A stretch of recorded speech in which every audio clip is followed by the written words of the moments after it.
Student ইতি ক্লাসরুমে তোমাদের সবাইকে স্বাগত। আজকে তোমাদের সঙ্গে আলোচনা করব সপ্তম শ্রেণীর দ্বিতীয় পর্যায়ক্রমিক মূল্যায়ন থেকে বাংলা বিষয়ের মডেল কোশ্চেন নাম্বার 3 নম্বর সেটটি। তাহলে চলো আর দেরি না করে একটু দেখে নিই। একের এক, রেস হর্সের দেহের ওজন হবে 1000 পাউন্ড। একের দুই, মাউন্ট চেম্বারলিনের উচ্চতা হবে 2749 মিটার। একের তিন, রবীন্দ্রনাথ জেনিভা থেকে সোভিয়েত যান 1930 সালে। একের চার, বেশ ভিড় জমেছিল হেদো পার্কে। দুই দাগে চলে যাই, এক কথায় নিজের প্রশ্নগুলোর উত্তর দাও। দুইয়ের এক, স্মৃতিচিহ্ন কবিতাটি কার রচনা? হবে কামিনী রায়। দুইয়ের দুই, ব্যস্ত ঘড়ির কাঁটা কোথায় এসে থেমে গেছে? বৃষ্টি মুখর লাজুক গায়ে। দুইয়ের তিন, লেখক উত্তেজনা কমানোর জন্য কি করলেন? তিনি তবলার বলে ডুবে গেলেন। পরের প্রশ্ন দেখো, নোট বই কবিতায় ছেলেটি কৃষির জন্য খটকা লেগে আছে, ঝোলা গুড় কিসে দেয়, সাবান না পটকায়? এই বিষয়টি তার খটকা লেগে আছে। 2-5, বিশ্বভারতীর প্রাক্তন ছাত্রের নাম পুলিন বিহারী সেন। চলে যাই তিন দাগে, শূন্যস্থান পূরণ করো। 3-1, নীরব এখানে অমর কিষণ পাড়া। 3-2, মুড়ো ওরা ব্যর্থ মনস্কাম। 3-3, রবীন্দ্রনাথ তখন সপরিবারে গিরিডিতে। 3-4, এই দেখো ভরা সব কিলবিল লেখাতে। 2-5, এটিপি এর পুরো কথাটি হলো অ্যাডিনোসিস ডাইফসফেট। পরের প্রশ্ন, গভীর মরুভূমিতে কি নামক হরিণ দেখা যায়? গ্যাজেলি। চলে যাই 4 দাগে, সত্য মিথ্যা নির্ণয় করো। 4-1, ইঁদুরের দৌড় তার গর্তের পানে, এটা সত্য। 4-2, ভালো কথা শুনি যেই চটপট লিখি তাই, এটাও সত্য। 4-3, 1971 সালে বাংলাদেশ স্বাধীন হয়, সত্য। 4-4, জোড়া দিঘির পাড়ে খেজুর গাছের সারি, মিথ্যা, কারণ তাল গাছের সারি ছিল। চলে যাই 5-এ, 2-3টি বাক্যে উত্তর দাও। 5-1, নোট বই কবিতায় কোন কোন পতঙ্গের নাম আছে? ফড়িং, আরশোলা আর মশা। 5-2, জনগণ মন অধিনায়ক গানটি প্রথম কত সালে কোথায় গাওয়া হয়? 1911 সালের 27 ডিসেম্বর কলকাতায় অনুষ্ঠিত জাতীয় কংগ্রেসের 23তম বার্ষিক অধিবেশনে। পরের প্রশ্ন, ঠাকুমা কাকে কখন কিসের গল্প শোনান? উত্তরটি হবে ঠাকুমা নাতনিকে রাত্রিবেলা দুর্ভিক্ষের সময় মানুষের কি অসহায় অবস্থা হয়েছিল সেই গল্পই শোনান। পরের প্রশ্ন, তখনকার দিনে স্বদেশী মিটিং এর রীতি কি ছিল? এটা তোমরা 109 পেজে দেখো। লেখকদের ছোটবেলায় তারা দেখছেন যে কোনো স্বদেশী মিটিংয়ে নেতাজি সুভাষচন্দ্র বসুর বক্তৃতার আগে কাজী নজরুল ইসলাম গান গাইতেন। এটাই ছিল তখনকার দিনে স্বদেশী মিটিংয়ের রীতি। পরের প্রশ্ন দেখো, 6 বলেছে নিজের ভাষায় উত্তর দাও। 6-1, একদিন ঘটেছিল একটি ঘটনা কার লেখা, কোন গল্পের অংশ? রামকুমার চট্টোপাধ্যায়ের লেখা কাজী নজরুলের গান গল্পের অংশ। ঘটনাটি নিজের ভাষায় লেখাটা পাঠ্য বই দেখাচ্ছে।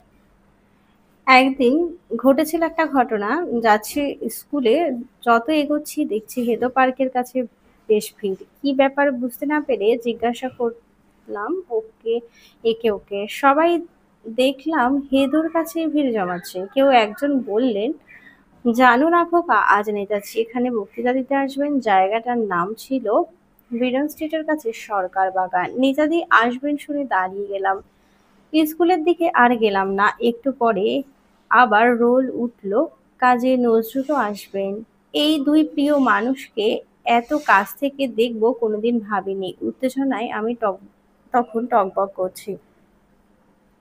বেশ অনেকক্ষণ পর দেখলাম এক দেবদূত মঞ্চ আলো করে দাঁড়িয়ে আছেন। গৌরবর্ণ উন্নত ললাট, অতীব সুপুরুষ সেই ব্যক্তির কি নেতাজি? কাকে জিজ্ঞাসা করব, কে উত্তর দেবে? কারণ তখন মঞ্চে আরো একজন ব্যক্তির আবির্ভাব হয়েছে। নেতাজি স্বয়ং তাকে 2 হাত তুলে প্রণাম করলেন। শুনলাম ইনি কাজী নজরুল ইসলাম। নেতাজির বক্তৃতার আগে নজরুলের গান হতেই হবে। এই ছিল তখনকার কোনো স্বদেশী মিটিং এর রীতি। তো এই ঘটনাটা লিখবে। 6-2 দাগ, স্মৃতিচিহ্ন কবিতার বিষয়বস্তু নিজের ভাষায় লেখো। কামিনী রায়ের স্মৃতিচিহ্ন কবিতাটি তার নির্মাল্য কাব্যগ্রন্থ থেকে নেওয়া হয়েছে। একদল ক্ষমতাদর্পী মানুষ নিজেদের নাম বহু অর্থনির্মিত স্মৃতিসৌধের গায়ে খোদাই করে চিরকাল অমর হয়ে থাকবে আশা করেছিল। কালান্তরে সেই নাম মুছে যাবে না, এই ছিল তাদের বিশ্বাস। কবির ভাষায় তারা মূর্খ, তাদের মনস্কামনা ব্যর্থ। আসলে বস্তুর বিনাশ একদিন হবেই।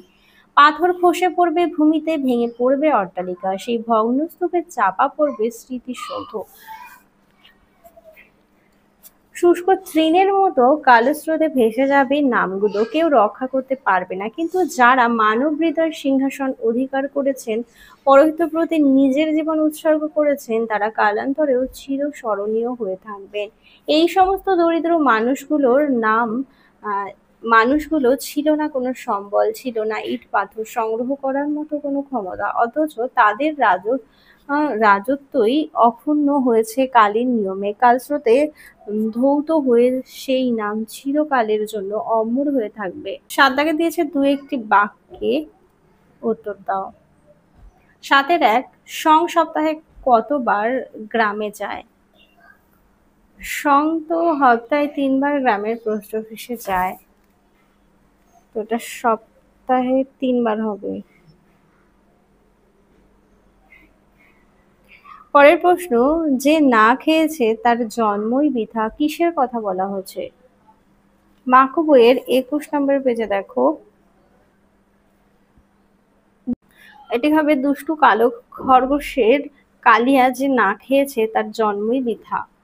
পরের প্রশ্ন দেখো, পরীদের রানীর নাচ দেখে কি ঘটনা ঘটেছিল? পরীদের রানীর খেলা দেখে মাকু বলে, আমার সঙ্গে ওর বিয়ে দাও।